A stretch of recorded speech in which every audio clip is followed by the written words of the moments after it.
프리미어리그 8라운드까지 리그 1위 상황이 결정이 되었습니다.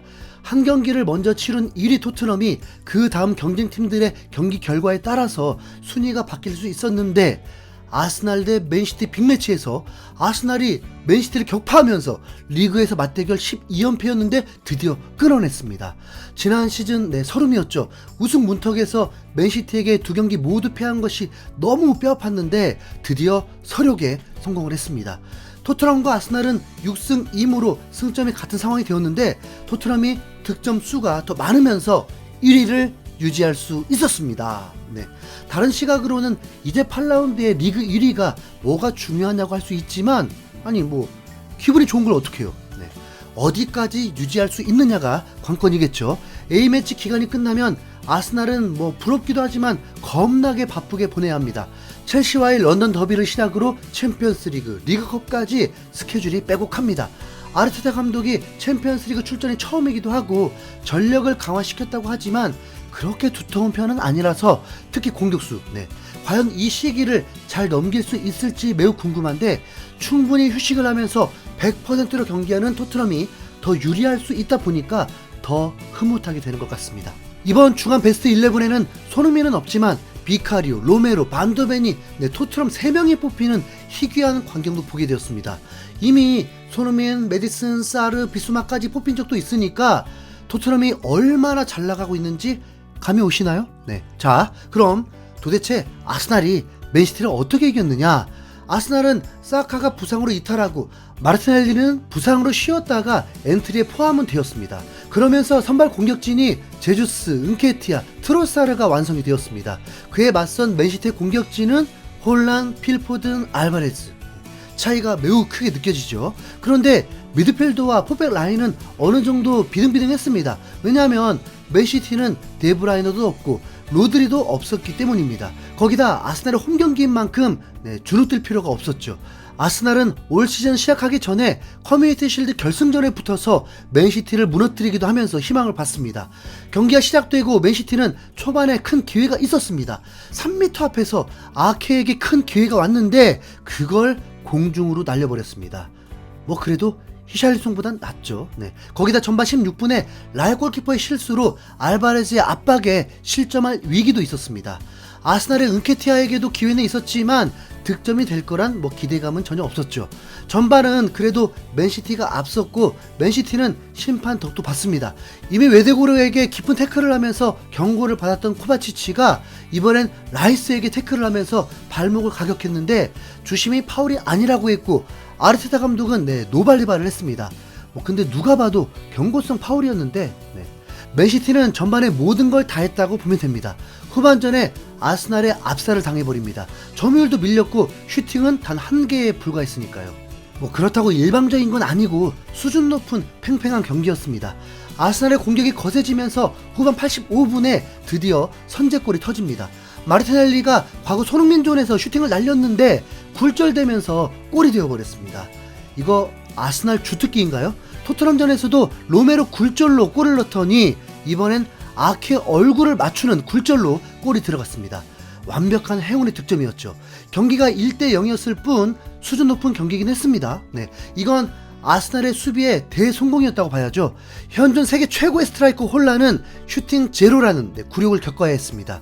토트넘 입장에서는 비기는 것을 바라긴 했지만 그게 아니라면 당연히 아스날이 승리하길 바랬고 득점도 1점밖에 나오지 않아서 토트넘은 1위를 지킬 수 있었습니다.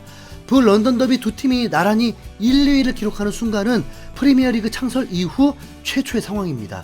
맨시티는 8라운드 만에 2패를 겪으면서 3위까지 떨어졌는데 더 의아한 것은 wolverhampton 패배에 이어서 리그 2연패입니다. 대박이지 않습니까? 맨시티가 리그 2연패를 겪다뇨. 자, 역시 부상입니다. 부상. 아스날은 그래도 중요한 선수 한 명이 부상 복귀하더니 바로 결승골까지 넣으면서 MOM이 되었고, 맨시티는 데브라이너에 이어서 로드리까지 빠지니까 경기 조율이 안 되면서 중원에서 패배하고 만 것입니다. 아스날에는 수비형 미드필더 라이스가 있고 맨시티에는 로드리 대체 선수가 없었던 거죠. 왜 라이스가 이렇게 비싼 선수인지 알겠죠. 그 포지션이 얼마나 중요한지. 토트넘도 비수마가 그 역할을 잘해줘서 현재 1위에 오를 수 있었던 큰 요인이라는 거. 토트넘도 중요 선수 부상 생기거나 이탈하면 위기를 맞게 되죠. 그리고 그 위기는 바로 찾아왔습니다. 비수마가 한 경기 출장 정지가 되었으니까요. 네. 그나마 다행인 건 홈에서 풀럼을 상대하니까 비수마 없다고 패배하는 건 뭐 아닐 거 아니에요. 그쵸? 네. 이 경기에 앞서 리버풀과 브라이튼의 대결도 있었는데 이 경기는 바라던 대로 이루어졌습니다. 두 팀이 2대2 무승부를 거두면서 승점을 1점밖에 거두지 못했습니다.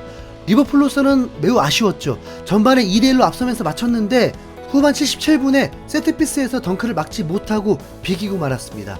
브라이튼의 덩크는 경기 내내 자주 원샷으로 비춰졌는데 프리킥까지 하는 센터백인데 매우 공격적이었습니다. 그런데 세트피스에서 덩크를 그냥 홀로 두다가 너무 쉽게 골을 내주었습니다. 그래서 8라운드까지 최종 순위는 1위가 토트넘, 2위가 아스날, 3위 맨시티, 4위 리버풀, 5위 아스톤빌라, 6위가 브라이튼이 되었습니다.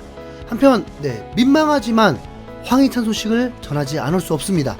타이밍상 계속 황희찬 소식을 놓치게 되는데 가장 미안한 건 바로 7라운드에서 맨시티 격침시킨 주인공이었다는 거죠. 그리고 그 다음 아스톤빌라 강팀과의 또 대결이었는데 이 경기에서도 또 득점을 성공하면서 3경기 연속골, 리그 5득점으로 득점 순위 4위까지 껑충 뛰어올라 버렸습니다.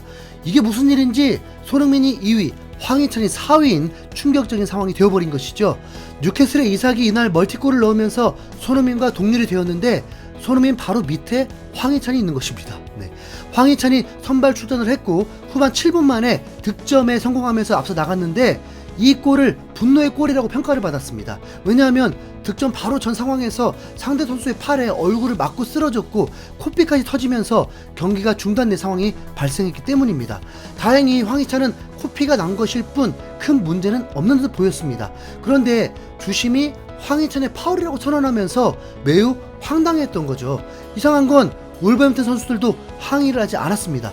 너무 억울했던 황희찬은 네트의 어시스트로 득점을 올리게 됩니다. 그래서 분노의 골이라고 한 거죠.